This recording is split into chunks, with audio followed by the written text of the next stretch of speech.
లాంటి జీవితం, స్వేచ్ఛ, స్వతంత్రత నీకు ఇంట్లో అమ్మా నాన్న దగ్గర. అట్లాగే దేవుణ్ణి నువ్వు నమ్మక ముందు నీ ఇష్టం, ఎట్ట బ్రతికావో తెలియదు. ఇప్పుడు దేవుణ్ణి నమ్మావు, దేవుణ్ణి ఎరిగావు, దేవుణ్ణి తెలుసుకున్నావు. దేవుణ్ణి తెలుసుకున్న తర్వాత కొన్ని నువ్వు చేయాలి, కొన్ని బాధ్యతలు నీకు ఇవ్వబడ్డాయి, కొన్ని పనులు నువ్వు చేయాలి. పెళ్ళయిన తర్వాత అత్తగారింట్లో లాగా దేవుణ్ణి తెలుసుకున్నావు. ఇప్పుడు ఏం చేయాలి? దేవుణ్ణి తెలుసుకున్న తర్వాత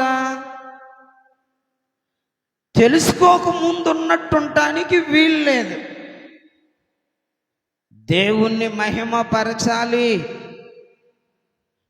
దేవునికి కృతజ్ఞతాస్తుతులు చెప్పాలి.